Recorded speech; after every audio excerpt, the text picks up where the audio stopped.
gentlemen, just did... Non, ça... Allô? Ouais, voilà. And I will switch to French as it is a French pavilion, you can imagine.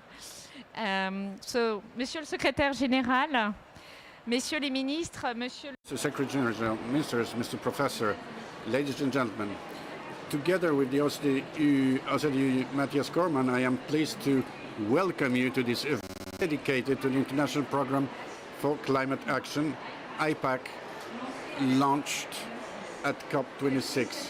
This initiative is based on the observation that in this critical decade for the fight against climate change, Professor Roxham will speak about this later, it is essential to have a dynamic and objective steering tool that will enable us to assess the efforts of countries in their transitions towards carbon neutrality, but also to guide them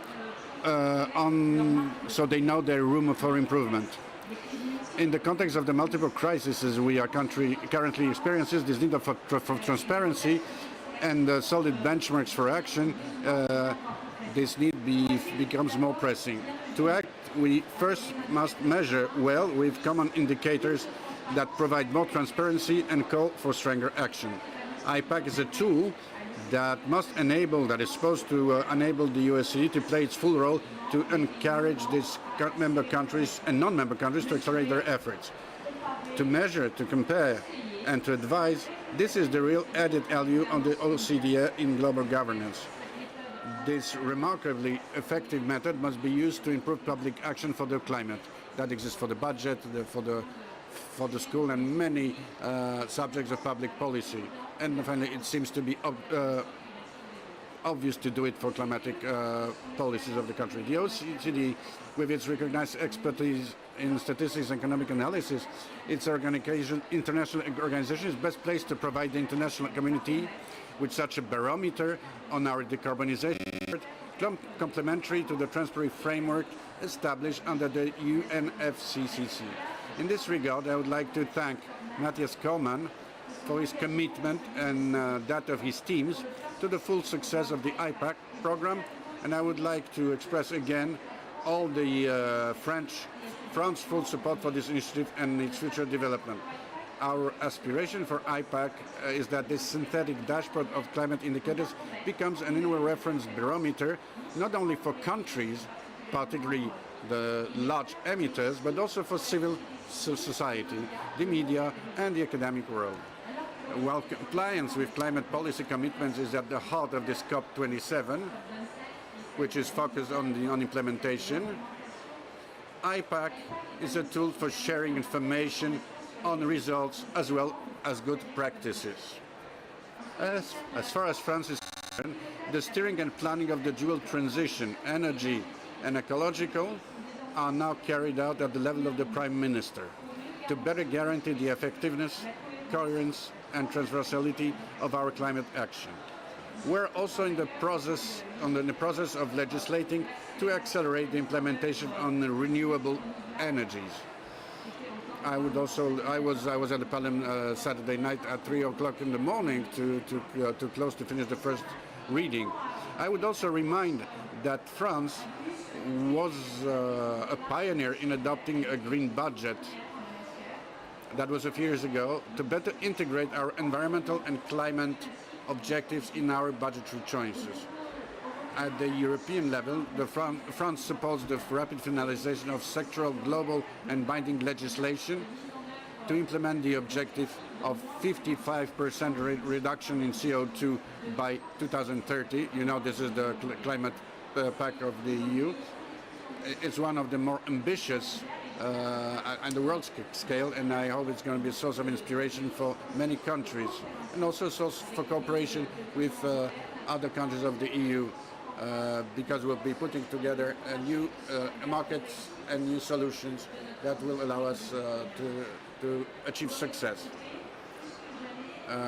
As you can see, France is more than ever committed for the fight against climate change and will continue to support global efforts in this area. We are at the moment, very special moment, where nothing would be worse that succumb to fatality. Quite the contrary, there are technological solutions. It's not obvious, it's not easy, but the ambition has to continue because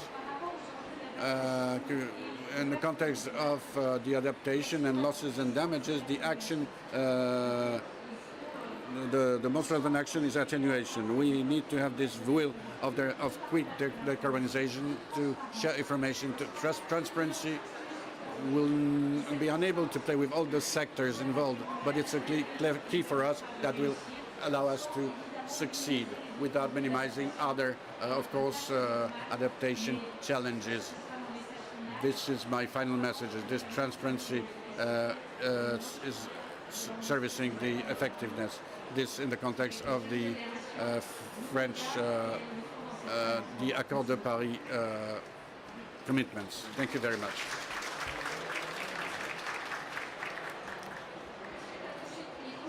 As I don't have, I will ask Matthias Corman to tell us more about the IPAC's development.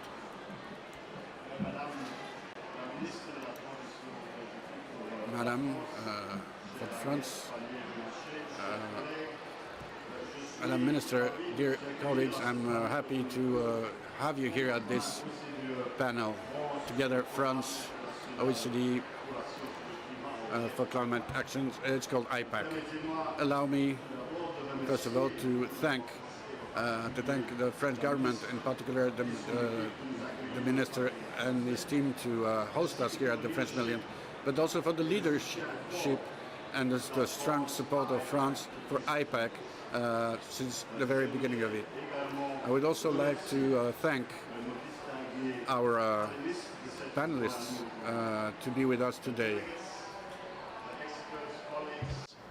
We are, of course, encouraged by the growing number of countries around the world committed to net zero carbon emissions by 2050, with others moving in that direction. But while 139 countries have now committed to net zero, together that combined ambition and level of commitment is not enough to meet the goals of the Paris Agreement. Because according to the UN's most recent report, current pledges for action by 2030, even if delivered in full, will still result in a rise in global temperature of around 2.5 degrees Celsius, well above the Paris Agreement target. So the challenge remains. We need to translate ambition and promises into real actions and real outcomes by ensuring the effective implementation of national policies in a globally better coordinated and more coherent way. And there is no time to waste. Over the past year, the world has once again experienced the impacts of climate change. Extreme weather events have taken lives, displaced millions, affected crop yields, and destroyed livelihoods and local economies. In turn, these impacts may compound existing economic and geopolitical risks, which is why we need to complement the transition to net zero with a transition to better, stronger climate resilience. And to do so, we urgently need better data on climate risks, on climate policies, and on progress towards our climate goals, because transparency does encourage better performance. We cannot manage what we don't measure.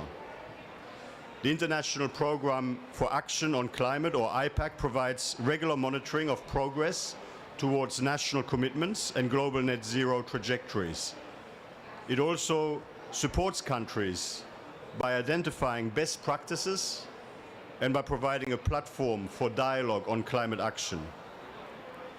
In doing so, IPAC helps participating countries to achieve their climate goals and to better coordinate their climate action to reach global objectives. And importantly, it complements and it supports the work of the UNFCCC and the Paris Agreement monitoring frameworks. Today I'm pleased to launch the second edition of one of IPAC's key products, the Climate Action Monitor 2022. This monitor presents an annual assessment of global progress on climate action, this year with the addition of 2 new data sets. The first is a global data set on climate-related hazards. Disasters from climate-related events have been increasing in frequency and in intensity. The World Meteorological Organization reported an almost 8-fold increase in average daily economic losses from weather, climate, and water extremes over the past 50 years. But risks can only be assessed in terms of how communities are affected. Our new data set addresses this by tracking both the number of people and the economic assets exposed to climate-related hazards. This is critical information for countries in order to be able to better plan and carry out action on climate adaptation and resilience. To give you just a few examples, this new data set shows that a majority of the IPAC countries that are most dependent on agriculture, forestry and fishing are also among those most exposed to extreme precipitation events each year. The amount of cropland in IPAC countries that is exposed to drought conditions is also increasing, with the data set showing particular vulnerabilities in certain countries, and the proportion of the population in IPAC countries that is exposed to very high wildfire danger is also on the rise. In India, this represented 160 million people in 2021 alone. The second new data set is arguably the most comprehensive data set now available on national climate actions and policies. Covering 56 different types of climate action policies, this data set can serve as an essential foundation for monitoring climate action at international, national and subnational levels. More importantly, it will also help to provide countries with policy choices by allowing for the possibility to compare both the type and stringency of policy instruments used across different jurisdictions. The 2022 edition of the Climate Action Monitor highlights that overall countries are continuing to increase their climate efforts.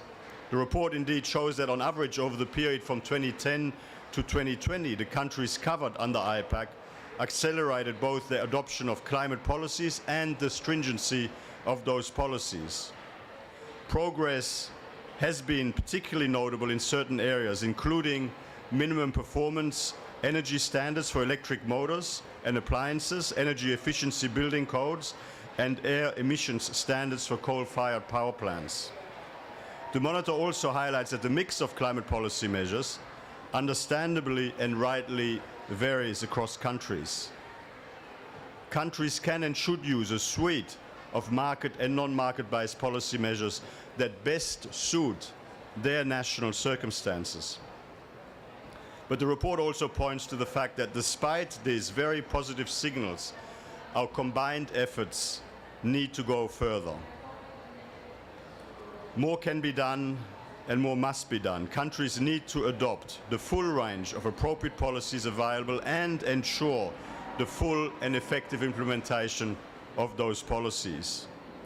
Transformative changes in energy and production systems are indeed needed to address key drivers behind emissions.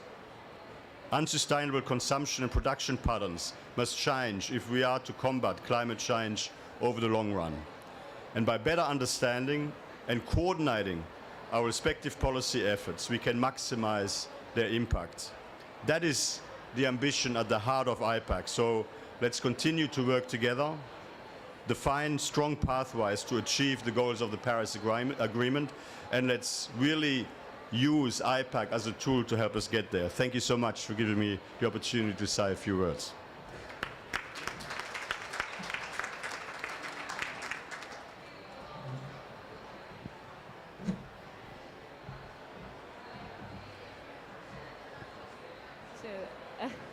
I will ask Climate Minister of Norway, dear Espen. Yes, please this one.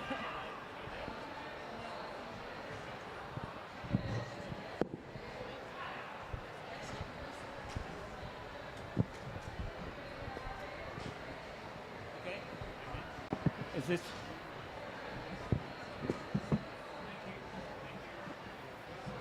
Thank you. Thank you, Agnes, and thank you very much for convening us. And let me start by congratulating the OECD for a very, very important product. And I want to say, I think there are so many countries gathered here and in the work we're doing who are now actually committed to getting it right. That when they say 55% down by 2030, net zero at least by 2050, it's actually seriously meant.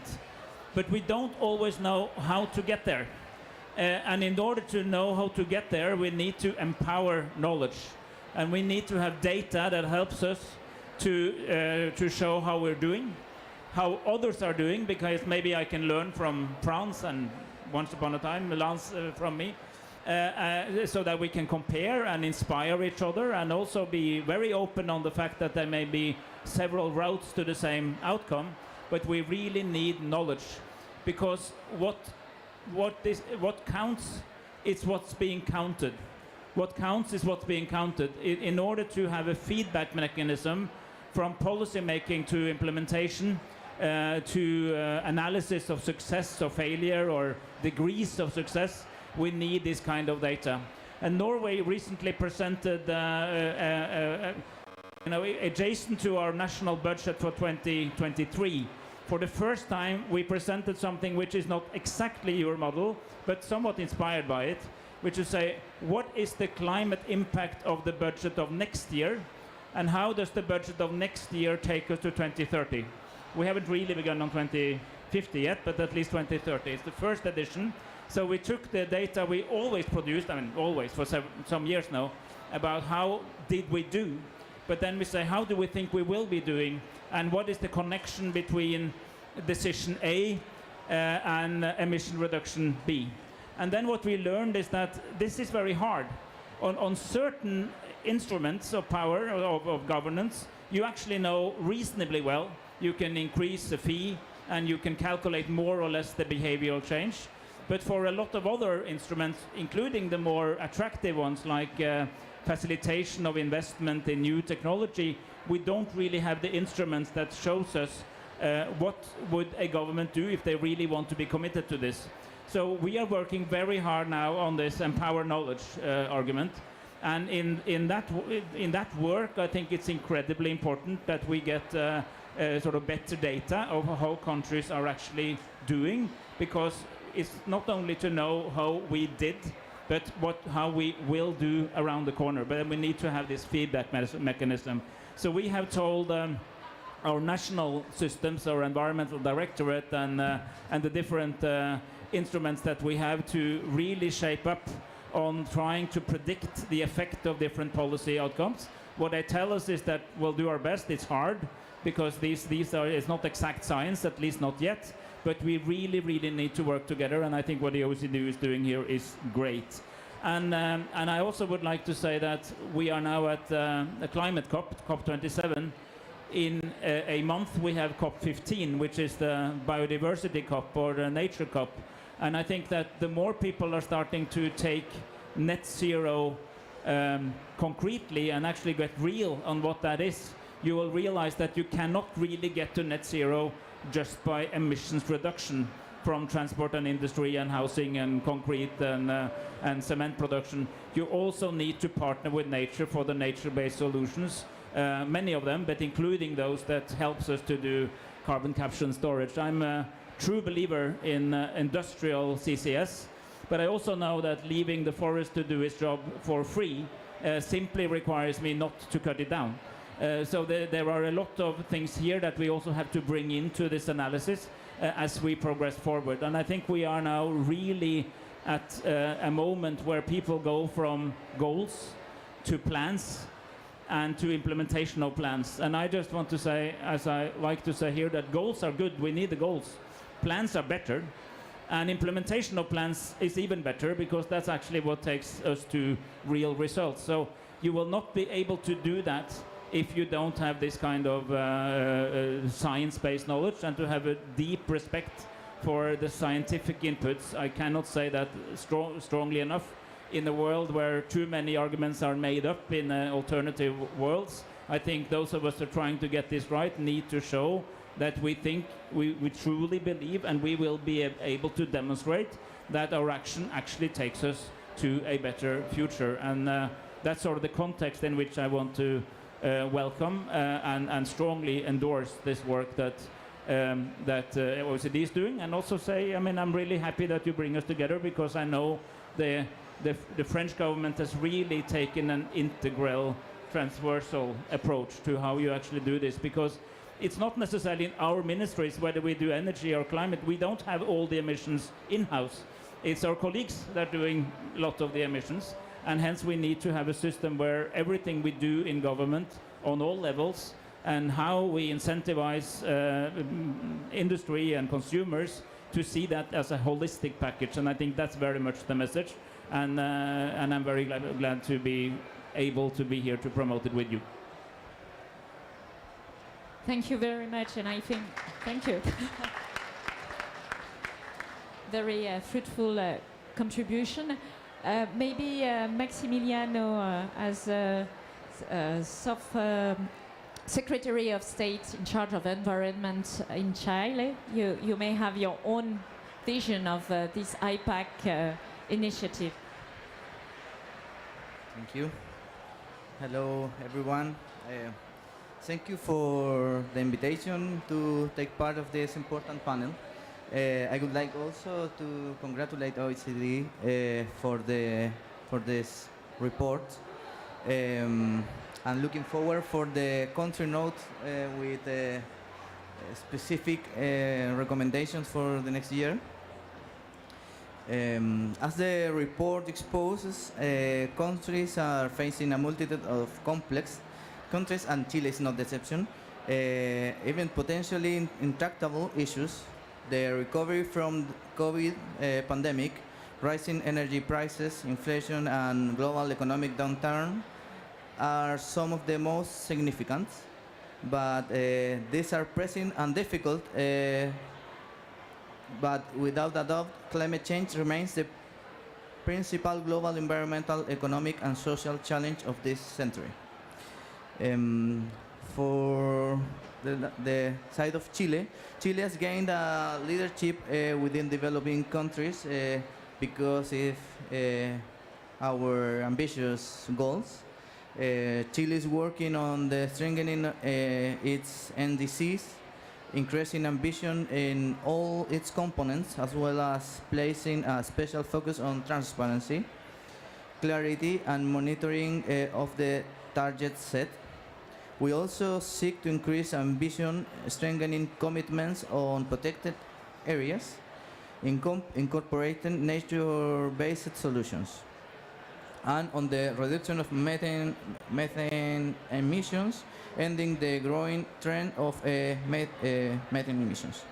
This is what we managed to do this year, and we hope that in the NDC update in 2025, we will come up with more ambitions. And the report also mentioned that the adoption of international commitments, such as country-level targets, has been key to increase ambition. Chile has supported these commitments by providing accuracy and transparency of that data is key. We agree with that. Accurate climate data included biennial reports, biennial update reports of greenhouse gases emissions data, all of which provide the necessary information for an assessment of national climate policy implementation. Chile will present on the current COP27 its first adaptation communication, complying with its NDC 2020 and the Glasgow Call. This communication that focuses on Chile's priorities and needs related to adaptation. Chile is the only country to publish the 5 biennial update reports in the corresponding period. The added value of this last report is that it has been generated with a view to the VTR, Biennial Transparency Report, in Spanish. Overall, the adoption of domestic climate policies has increased significantly after 2015. Chile has focuses on promoting policies linked to the development of renewable energies, such as green hydrogen, as well as advanced phase out of coal power plants. In line with its commitment to the United Nations Framework Convention on Climate Change and the Paris Agreement, Chile has updated its NDC, prepares its long-term climate strategy, and enacted its framework law on climate change, which will allow us to advance in sectoral plans for mitigation and adaptation to climate change, and establish by law the net zero ambition by no later than 2050. Thanks.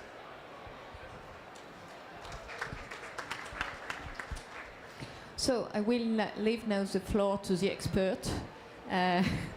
So if you can share with us your view regarding this initiative and how in the COP27 it can help to achieve our targets of net zero carbon, and what maybe is missing or what is lacking or what can we do better. Thank you very much.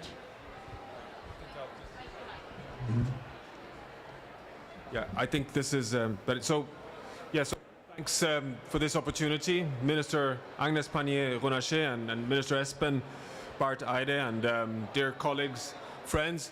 So we meet here in Sharm el-Sheikh scientifically at a juncture of critical importance. And it's been actually reflected quite well in this panel. And let me just give you the scientific update here. When President Macron held the first Planet Summit, he made clear in the broad dialogue between science and policy that we have to reconnect the world economy with planet Earth, and that is really urgent. The science shows that President Macron is absolutely right.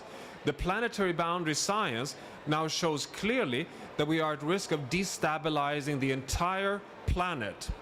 And it's exactly as Minister Espen points out, that there will not be a safe landing and delivery on the Paris Agreement only by decarbonizing the energy system, as if that was not enough. We also need to have a safe landing on biodiversity, on fresh water, on deforestation, on overloading of nitrogen and phosphorus, on air pollutants, and on chemicals. Six of the 9 planetary boundaries that regulates the life support systems on Earth, that regulates our ability to deliver on the Sustainable Development Goals, to give us any chance of minimizing loss and damage and minimizing the risks of going beyond the limits to adaptation, has to come in within the safe operating space of what science today defines as the safe space for human development. So this is now quantitatively verified. Actually, the International Panel on Climate Change, the IPCC, in the 6th assessment, has a list of the 16 big tipping element systems, the big biophysical systems that, if we push them too far, are at risk of crossing tipping points. The IPCC was not able to put quantitative numbers on these, but we published just 6 weeks ago the first scientifically based thresholds for all these 16 tipping element systems. And we show, beyond, I would argue, any scientific doubt, that already when we pass 1.5, we are likely to cross the tipping points for 4 of the big tipping element systems. Which are these 4? Well, it's the Greenland ice sheet, it's the West Antarctic ice sheet. Together, these 2 hold 10-meter sea level rise. 10 meters at 1.5. So that doesn't mean that we, Monday morning after crossing 1.5, have 10 meters, but it means that we would slide irreversibly towards that point, even if it might take several centuries. It would mean handing over to all future generations a less livable planet. The third one is all the tropical coral reef systems on planet Earth. These are livelihoods for over 150 million people. It would be an unacceptable undermining of socioeconomic development for large parts of coastal communities on planet Earth. And finally, it's abrupt thawing of permafrost in the boreal region. which is an amplifier of warming, methane, carbon in an unstoppable way.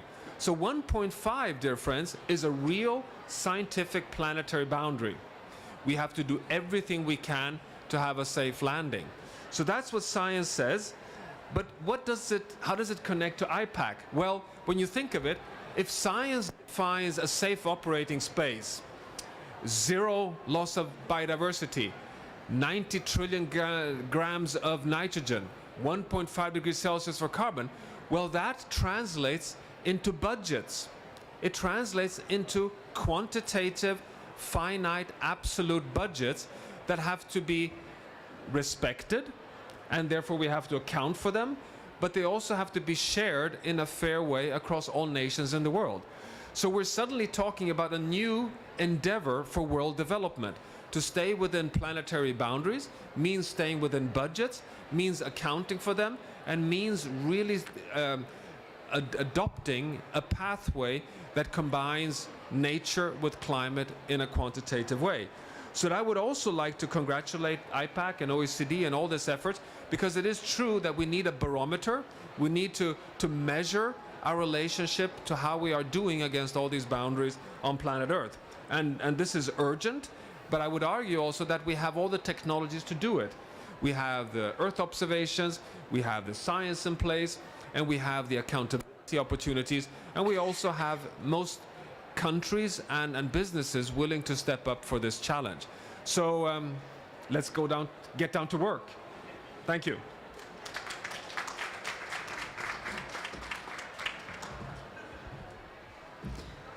Maybe one additional question, dear Matthias. How do you see the next steps?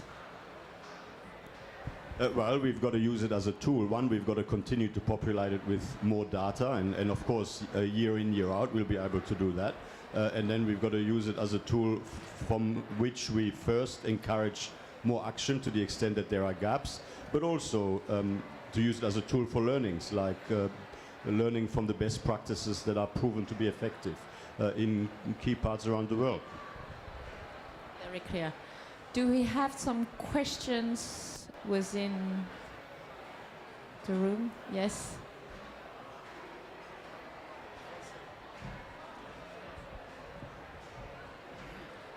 Oui, je vais dire. Yes, I'm going to ask my question in French. It's not even a question. I think it's more important when it comes to transition to work upon education, and especially on educating the politicians.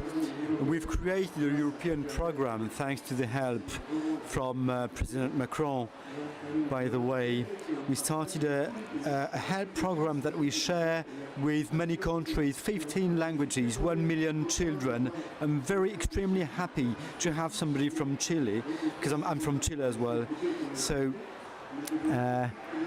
it's a pleasure to meet you. But once again, education is at the basis, it's at the core. You educate people, you educate children, parents, and it's valuable, extremely precious for every country.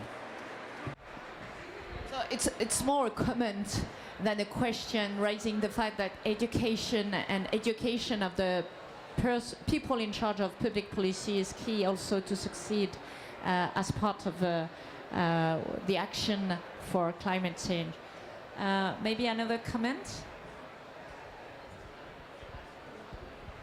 But by all means, we need education, and you need the right education, and you need to build more competence. But I think on top of that, you also need to use the knowledge that produces, because education is, of course, a sine qua non, but you also need to have an even deeper connection between what we do on a daily basis and the science, which is getting stronger and clearer and increasingly more helpful. It's not only to sound the alarm bell, but also helping us to say what we can do. So education, yes, but also actually listening to what knowledge tells us.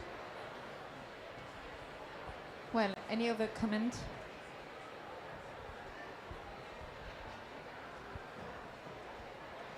Yeah, I agree that education is very important, that also the policies that make sense to the people, because sometimes also climate change debates or discourses sounds too far or too general for people. And about what about the next step? Your question. In the case of Chile, and I can imagine for many countries, and is the main sentence of this COP27, is the implementation. We have been creating the institutional and regulatory framework, but now the big challenge for us is the effective implementation of these ambitious goals. So a big challenge.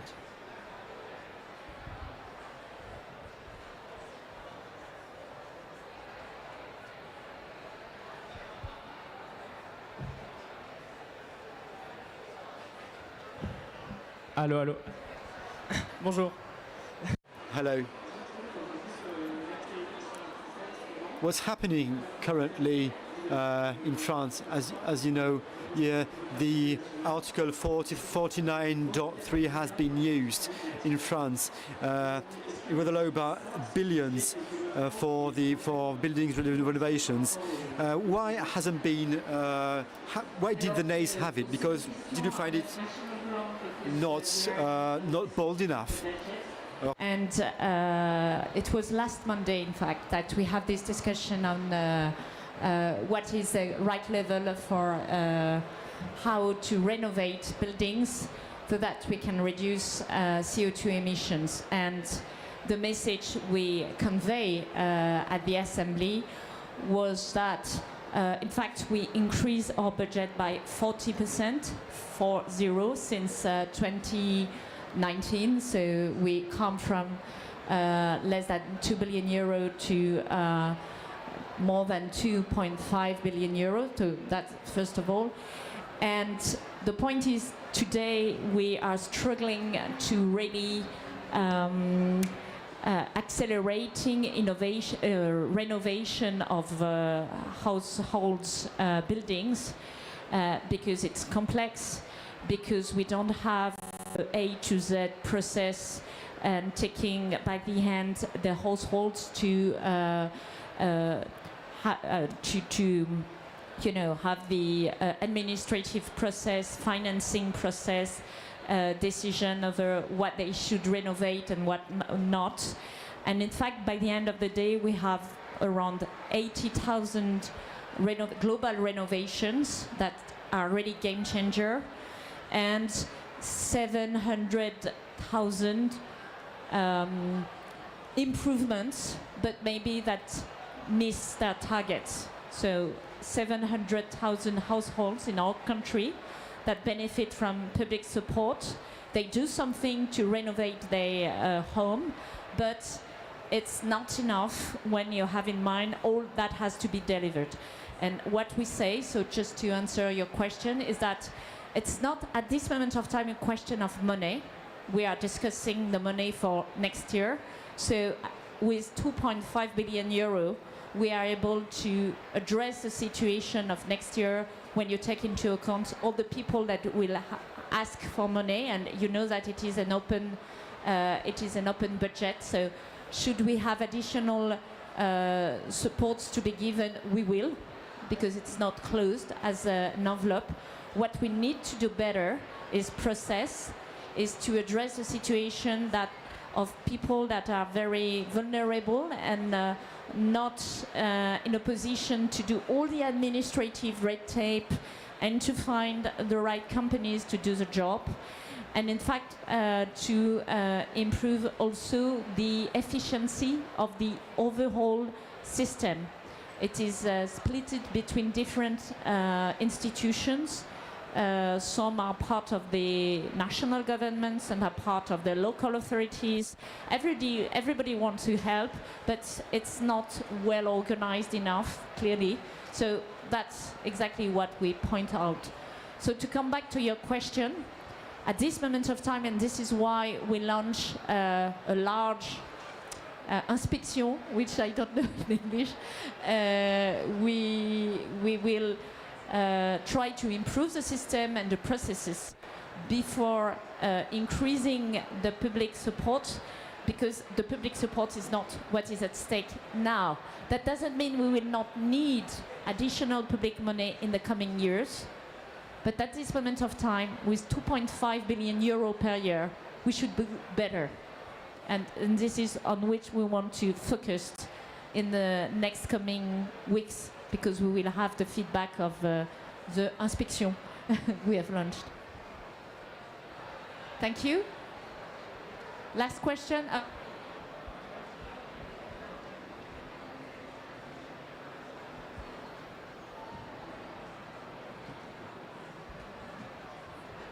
We have to close the session, so it sorry.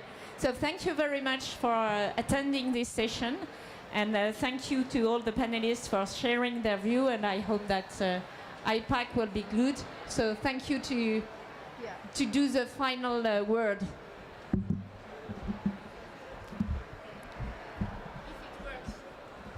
If it works. It works. Thank you. Yes, I just have the task of closing off this really fascinating session. And first I want to thank you, Minister Pannier-Runacher, and Secretary General Cormann for jointly launching this really important report and for sharing your insights into it. I don't know if people have been watching the screen, but I hope it has whetted your appetite to see some of the statistics and really insightful information that has come out from the launch of the report. So I really want to re-emphasize its relevance, because how can we know that climate action is effective unless we monitor emissions, assess policies and evaluate their impact? That means getting comprehensive and transparent country-level data on countries' progress, as well as on policy efforts to help identify best practices. And I think Minister Espen put it really, really cogently and well. We need to go from ambition through planning and well on to implementation. And this report is designed to help. This is the OECD's lifeblood, and where IPAC comes in. It's about responding to the need for up-to-date, comparable and comprehensive indicators to support climate action. The program really leverages both the OECD and its sister organizations' long-standing expertise in evidence-based policy analysis and the collation of best practices. We believe that IPAC can help policymakers separate the wheat from the chaff and take evidence-based policy decisions in the context of their own institutional and political realities. IPAC's a relatively new program, launched in 2021, that's already pulled together a wealth of information to support countries' climate efforts. Today you've heard about the second edition of the Climate Action Monitor, with its 2 new indicators on climate-related hazards and climate action. There are some copies of the report available in the room, should you wish to take one home and read it.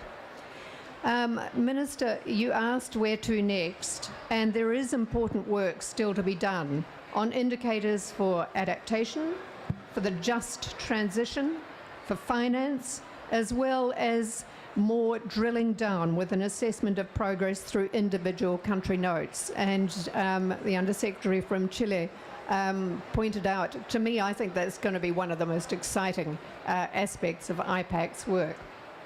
So our expectation is that over time, the Climate Action Monitor won't only be a flagship report of IPAC, but an essential resource for countries to assess state-of-the-art climate policies and the state of play on progress towards targets.